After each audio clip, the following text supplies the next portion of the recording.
বাংলাদেশের মানুষের দীর্ঘদিনের স্বপ্ন ছিল সকল ইসলামী দল ঐক্যবদ্ধভাবে একটা নির্বাচন করবে, সেখানে একটা ইসলামী দলকে ভোট দিবে।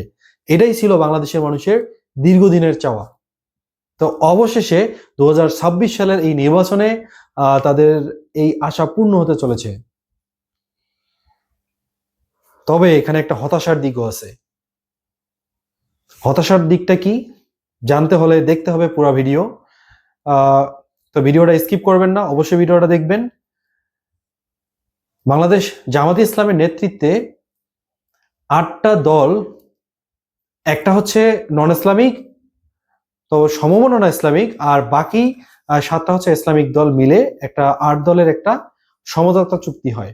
সেখানে সকলে আসন সমঝোতার ভিত্তিতে একটা নির্বাচন করবে। যার যে আকীদা, সেটা আকীদাকে মানে অন্য জায়গায় রেখে তারা ইসলামটাকে সামনে নিয়ে এসে নির্বাচন করতে চাচ্ছে এবং বাংলাদেশের একটা অনন্য নজির স্থাপন করতে চাচ্ছিল। হঠাৎ করে ন্যাশনাল মিডিয়াগুলা এই 8 দলের বিরুদ্ধে একটা নিউজ প্রকাশ করে। সেটা হলো যে 8 দলের মধ্যে একটা ভাঙ্গনের সুর দেখা দিচ্ছে। বিশ্বাস করবেন, যখন এই হেডলাইন দেখেছি, আমি ব্যক্তিগতভাবে নিজেও দেখেছি, তখন আমার ভিতরটা দুমড়ে মুচড়ে গেছে। শুধু আমি না, গোটা বাংলাদেশের যে তৌহিদি জনতা, ইসলাম প্রিয় জনতা, সকলের ভিতরে আটকে উঠছে যে দীর্ঘদিনের স্বপ্ন মানে পূরণ হতে চলেছে, এই লাস্ট মোমেন্টে এসে ভেঙে চৌচির হয়ে যাচ্ছে এরকম। তো আশার বাণীও আছে, তো আপনারা দেখতে থাকুন, অবশ্যই আশার বাণী আছে।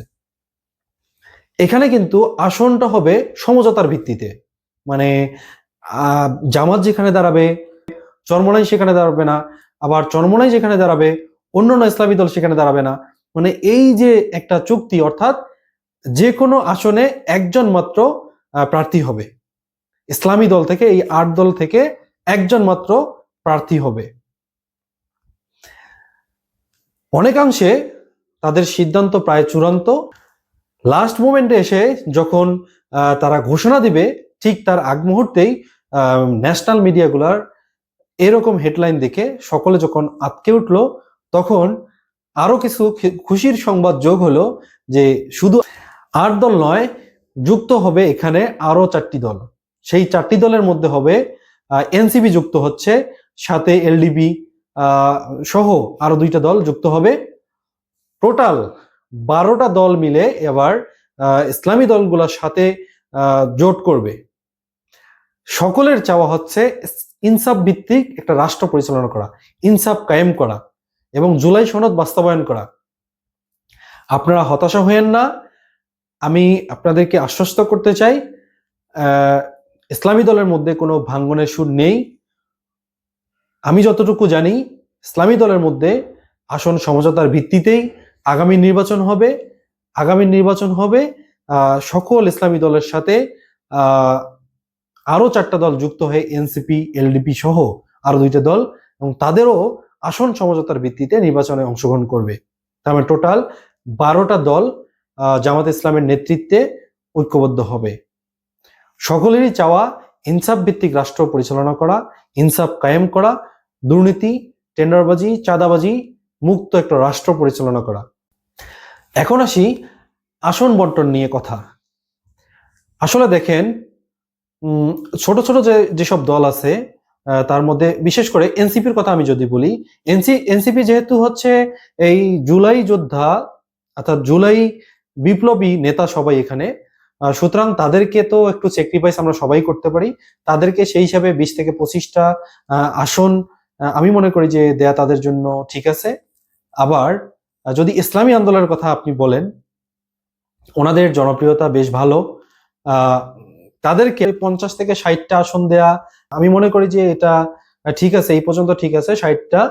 আর যে আপনি যদি চিন্তা করেন যে 27টা দেয়া কথা হচ্ছে মামুনুল হক সাহেবের দলকে, আসলে মামুনুল হক সাহেবের দলে কোনো জনপ্রিয়তা আছে?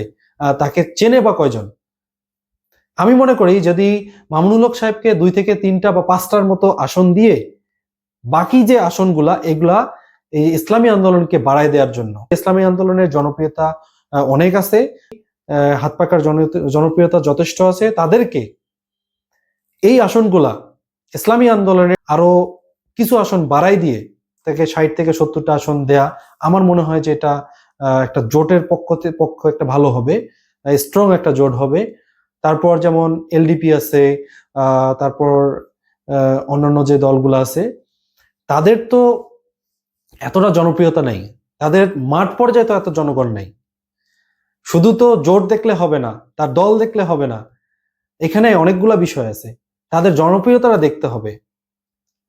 এই যে জনপ্রিয়তা, যদি যার জনপ্রিয়তা যত বেশি থাকবে ওই হিসেবে তাকে আসন বন্টন দেন, তাহলে আমার মনে হয় এই আসন বন্টনটা খুব সহজে সমাধান হয়ে যাবে। আর জামাতে ইসলাম আমার মনে হয় যে 180 থেকে 190টা বা 180টা আসন নিয়ে আর 120টা আসন শরিকদের জন্য ছেড়ে দিলে এটা বেটার হবে।